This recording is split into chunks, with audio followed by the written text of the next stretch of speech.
बल्दियाती और आम इंतखाबात में सफाया हो जाएगा। सिंध में पीपल्स पार्टी की हुकूमत नहीं बचेगी। इन्होंने कराची के लिए कुछ नहीं किया। वफाकी वजीर असद उमर पीपी हुकूमत पर बरस पड़े।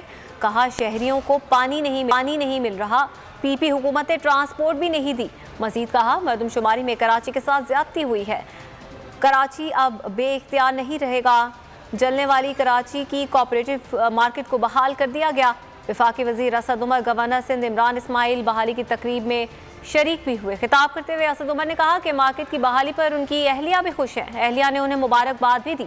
असद उमर सिंध हुकूमत पर भी गरजे बरसे। कराची के साथ हमारे ऊपर जो हुकूमत मुसल्लत है पिछले 13 साल से वो इनमें से कोई भी काम नहीं करती। कोई आप कराची की पार्टी का नाम ले लें ऐसी नहीं है जिसने इक़्तिदार के अंदर शिरकत ना की हो। अल्हम्दुलिल्लाह ये जो सियासी पार्टियां हैं इनकी सियासत इसमें चलती है कि लोगों के मसाइल ना हल हों। वो मसले के ऊपर सियासत करते हैं, मसले हल नहीं करते। कोई आप कराची की पार्टी का नाम ले लें ऐसी नहीं है जिसने इक़्तिदार के अंदर शिरकत ना की हो। अल्हम्दुलिल्लाह आज तक मर्दमशुमारी का मसला हल हुआ नहीं।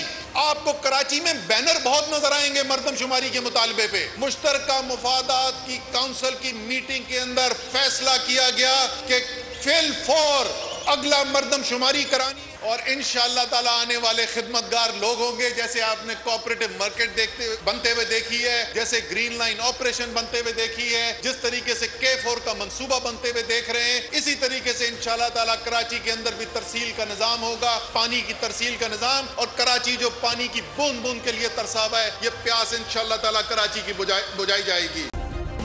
सब्सक्राइब करें और बेल दबाएं ताकि कोई खबर रह न जाए।